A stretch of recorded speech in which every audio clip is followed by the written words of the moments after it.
आज मैं आप लोगों को बताना चाहता हूं कि मैं अपने संघर्ष की कहानी को आप लोगों के पास शेयर करना चाहता हूं, साझा करना चाहता हूं कि कैसे मैं एक बीपीएससी टीचर बना। ये शब्द सुनना बहुत ही आसान है, पर इसके पीछे हमारा कितने रातों से मुझे लड़ना पड़ा है वो मैं ही जानता हूं। हमारे पास कुछ ऐसी परिस्थितियां थी कि जिसके कारण मुझे दिन में समय नहीं मिलता था, मैं रात में ही पढ़ पाता था। बहुत ज़्यादा संघर्ष मुझे करना पड़ा। अब बताता हूँ, मैं अपनी कहानी थोड़ा सा बैक लेकर के जाता हूँ। अपने जो बीपीएससी टीचर बनने से पहले मैं क्या था उसके बारे में मैं आपको बताना चाहता हूँ। देखिए, बीपीएससी टीचर बनने से पहले भी मैं टीचर ही था, पर मैं एक प्राइवेट टीचर था। प्राइवेट स्कूल में पढ़ाता था। अब प्राइवेट स्कूल में या कोई भी प्राइवेट जगह पे अगर आप काम करते हैं, चाहे वो कॉरपोरेट सेक्टर हो, इंडस्ट्री हो, या तो आप हॉस्पिटल में हो, बैंक में हो, कहीं भी आप प्राइवेट में कहीं भी हैं, फैक्ट्री में हो, हर जगह आपको चूस लिया जाता है। आपकी पूरी एनर्जी को चूस लिया जाता है। आप बच नहीं पाते हैं वहाँ। आप ये ना सोचिए कि किसी भी तरह से टाइम आप निकाल लेंगे, आपको अच्छे तरीके से यूज किया जाएगा। उसके बाद आप अपने घर जा कर के चिड़चिड़े मन से आपको सोने के अलावा, रेस्ट करने के अलावा आपके पास कोई टाइम नहीं बचता है। कोई भी प्राइवेट नौकरी करने वालों की सच्चाई यही है। बात समझे? अब समझते हैं हम लोग आगे बात। मैं भी एक प्राइवेट स्कूल में टीचर था, और टीचर रहने के बाद हमारा स्कूल की जो टाइमिंग थी 8 बजे से स्टार्ट होकर के स्कूल लगभग 2-2:30 बजे तक चलता था। और मैं जिस स्कूल में पढ़ाता था, मुझे वो हॉस्टल वाला स्कूल था, वहाँ हॉस्टल भी चलते थे। हॉस्टल में लगभग 250 बच्चे रहते थे वहाँ। तो रात में और शाम में हॉस्टल के बच्चों को भी पढ़ाना होता था। बात समझे? तो इसलिए हमारा स्कूल का तो टाइम पढ़ाना ही है। और स्कूल में पढ़ाना कैसे? खड़े होकर के पढ़ाना है। लगातार आपको कहीं भी रेस्ट मिलने वाला नहीं है। लगातार खड़े होकर के पढ़ाइए। और जब आप खड़े होकर के पढ़ाते हैं तो फिजिकली और मेंटली दोनों तरीके से आप थकते हैं, हरासमेंट होती है। और उसके बाद स्कूल की टाइम पढ़ा करने के बाद हमें रात में भी रात वाले टाइम में भी पढ़ाना होता था बच्चों को। लगभग मान के चलिए कि 3 बजे तक, 8 से 3 बजे तक स्कूल की ही टाइमिंग होती। थक जाता था मैं, तो उसके बाद खाना वाना खा करके 1 घंटा सोता था। ऐसी नींद आती थी, 4-5 बज जाता था सोते। और उसके बाद क्या होता था कि आपको रात में फिर जा कर के पढ़ाना है। फिर 1.5 घंटे की क्लास आपको रात में लेनी होती थी। तो रात में आपको पढ़ाना होता है हॉस्टल के बच्चों को। और सुनिए, इसमें क्या होता था कि रात में आप मान के चलिए कि 7 से 9 बजे तक आप फिर लग गए पढ़ाने में। 10 बजे तक आप खाना पीना खा लिए। 10 बजे के बाद बताइए, आप दिन भर थके हुए इंसान हैं, कैसे आप सो पाएंगे? कैसे आप पढ़ पाएंगे? आप पढ़ तो पाएंगे नहीं। तो यही दौर हमारा था। बहुत ही मुश्किल के दौर से मैं निकला हूँ, उस प्राइवेट नौकरी के जंजाल से, जहाँ मुझे बहुत ज़्यादा संघर्ष करना पड़ा। अब हम और आगे की बात करते हैं। पर हाँ, इन सब के एवज में मुझे पैसा बहुत ज़्यादा मिलता था, जो कि हर जगह प्राइवेट स्कूल में इतना। मैं एक हिंदी शिक्षक हूँ। एक हिंदी शिक्षक को इतना पैसा नहीं मिलता है। 32,000 रुपये मुझे मिलता था, समझिए, प्राइवेट स्कूल में। टोटल वो PF मिला उला करके 32,000, आप ऐसे करके समझिए।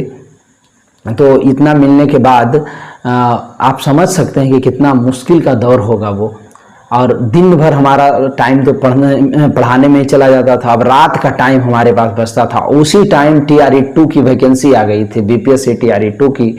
और आप जानते हैं TRE1 और TRE2 कितना स्पीड में इन दोनों की नियुक्ति हुई है। पूरा भर्ती प्रक्रिया कितना स्पीड में, कितना तेज गति से हुआ है, आप लोग जानते होंगे अगर आप तैयारी किए हैं। नहीं जानते तो आप पता कर लीजिए। लगभग 3 से 4 महीने में पूरा फॉर्म भरने से लेकर के ज्वाइनिंग तक का टाइम यही मिला आपको। एग्जाम सब उसी दौरान 3 से 4 महीने में सारा कुछ हो गया। तो TRE2 की जब वैकेंसी आई तो मुझे, उस समय मैं स्कूल में पढ़ा रहा था। अब हमें लगा कि अरे फॉर्म मैं भर दिया। अब लगा कि अब मैं क्या कर सकता हूँ इसके लिए। अब हमारे पास 1 से 1.5 महीना टाइम था हमारे पास, मान के चलिए 1.5 महीना फॉर्म भरने के बाद। अब 1.5 महीना के बाद तुरंत एग्जाम होने वाला था। मैं परेशान हो गया कि अरे दिन भर तो हमारा टाइम स्कूल में ही चला जा रहा है। और स्कूल में भी ऐसा टाइम कि एकदम थक जाते हैं। एक तो एकदम 8 बजे से 3 बजे तक पढ़ाना ही है, फिर रात में भी 2 घंटा पढ़ाना है। आप ये समझिए, 1.5 से 2 घंटा रात में चला जाता था। फिर 10 बजे मैं खा करके सो जाता। दिन भर का थका हारा इंसान सो जाता था। अब मैं करूँ तो क्या करूँ, मुझे कुछ समझ नहीं आता था। और लगा कि यही समय है अपने आप को बदलने का। अगर इस समय हम नहीं जगे तो इस तरह का वैकेंसी अब फिर बिहार में कभी आने वाला, कौन जानता था कि TRE 3 TRE 4 आएगा। इस तरह का तो कोई जानता नहीं था उस समय। ये तो भविष्य के गर्भ में ये चीज छिपा हुआ था। आज देखिए TRE 3 हुआ, अब TRE 4 आने वाला है। तो इस तरह से हमें लगा TRE 2 आ गया है, अब चलो इसको किसी भी तरह से फॉर्म भर दिए, इसको एकदम पाना है। पर हमारे पास टाइम नहीं था पाने के लिए। जब तक पढ़ोगे नहीं तो कैसे आप पालोगे। तो अब देखिए हमारे यहीं से हमारे संघर्ष की कहानी स्टार्ट होती है। ये तो मैं आप अपना हिस्ट्री बताया था कि कैसे हम पढ़े, कितना मुश्किल के दौर में। अब हमारे पास रात ही बचा हमारे पास पढ़ने के लिए, और लगा कि अगर इस प्राइवेट नौकरी के जंजाल से, इस परेशानी से अगर आप बचना चाहते हैं तो आप जल्दी से रात में पढ़ना चालू कर दीजिए। मैं अपने आप में खुद में कमिटमेंट किया कि मुझे रात में पढ़ना पड़ेगा, नहीं तो कुछ नहीं होने वाला है। मुझे रातों से लड़ना पड़ा, दिन में तो हमारे पास टाइम था नहीं। तो रात में मैं 10 बजे, सब लोग सो जाता था तो 10 बजे से लेकर के 3 बजे तक मैं रात में पढ़ना चालू किया। ये 5 घंटे की पढ़ाई हमारा जीवन में लगभग, हमें लगा कि अगर यही 1-1.5 महीना हमारे पास पढ़ने के लिए टाइम है, ये 1.5 महीना मैं अगर नहीं पढ़ा तो कभी भी इस तरह का प्राइवेट नौकरी से मैं कभी छुटकारा नहीं पाऊंगा। मैं जीवन भर इसी तरह से पीसता रहूंगा, इसी तरह का मेरा जीवन हो जाएगा पूरे फुल टाइम, लाइफ टाइम।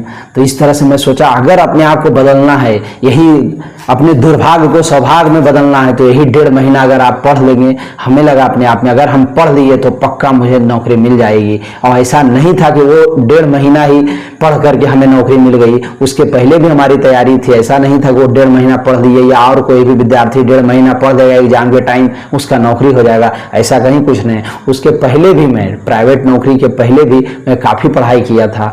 समझ में आ रहा है ना मेरी बातों को? अगर आ रहा है तो आप लाइक कर दीजिए।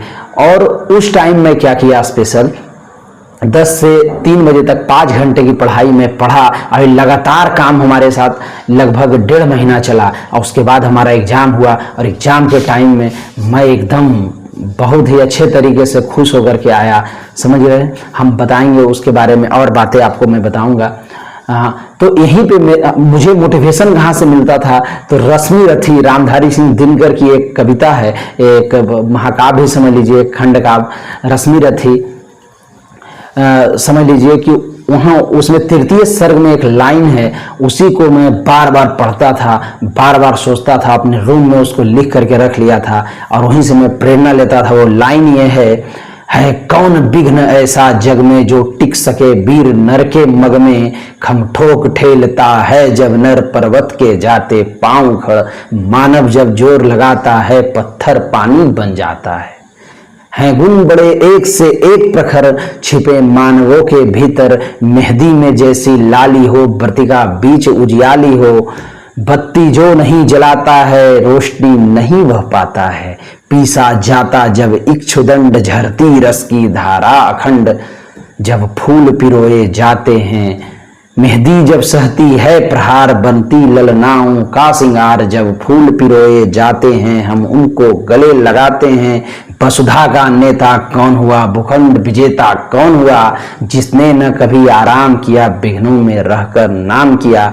इन्हीं कविताओं के माध्यम से मैं अपने आप को रोज रातों से लड़ता था, बस इस कविता को सुन करके, इस कविता को पढ़ करके, इस कविता को एहसास करके, और यही मेरी सफलता की कहानी बनी है। आज मैं इतने कॉन्फिडेंस के साथ आपके पास बोल रहा हूं कि मैं बीपीएससी टीचर कैसे बना, तो बस ये कविता की लाइन मुझे बार बार मोटिवेट करती थी। मैं रोज रात को 5 घंटे की पढ़ाई पढ़ता था, दिन भर तो नौकरी करता ही करता था, रात में 5 घंटे की पढ़ाई भी मैं रोज करता था। सोचिए कि दिन में भी नौकरी, दिन में भी दिन भर एकदम हरासमेंट, सोचिए खड़ा होकर के पढ़ाना। रात में तो मुझे नींद आती थी, पर नींद आने के समय में भी मैं क्या करता था आपको मैं बता देता हूँ। ये सब सोच करके तो मुझे आंखों से, मतलब समझिए हृदय से मैं रोता हूँ, आंखों से क्या रोऊंगा, हृदय से मुझे रोना आता है। मुझे नींद आता था क्योंकि मैं दिन भर का थका हारा इंसान था।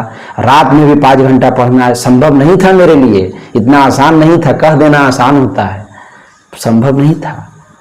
मैं करता क्या था, 11 बजे के बाद तो मुझे जो नींद आती थी, थका हुआ शरीर था, मैं अपने पास 2-4 दिन तो मैं सो जाता था, पर लगा कि इस तरह से अगर मैं सोता रह गया तो फिर मैं सफलता की कहानी नहीं लिख पाऊंगा।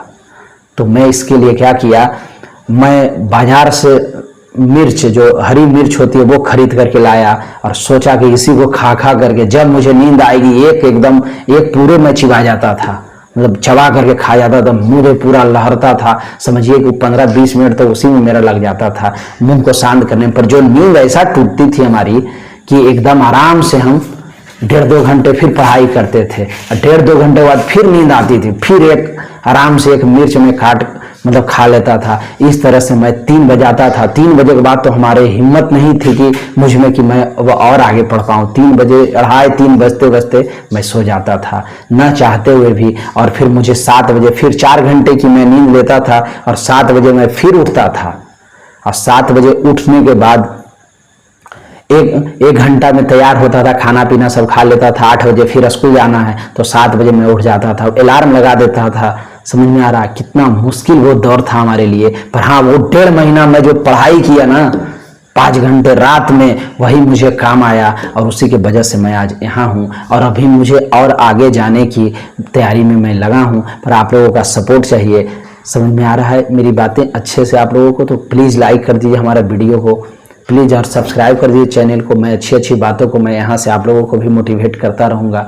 और समझिए कि इस तरह से मैं अपने जीवन की लड़ाई को लड़ा और मुझे अभी और आगे जाना है। आप लोग हमें शुभकामनाएं और बधाई देंगे, आपकी दुआएं मेरे साथ रहेगी तो मैं पक्का आगे जाऊंगा, मुझे विश्वास है। और हमें प्रयास रहेगा कि आपको भी मैं अपने साथ साथ आगे ले करके चलूँ। इतना अच्छा मोटिवेशन की बातें मैं बताऊँगा।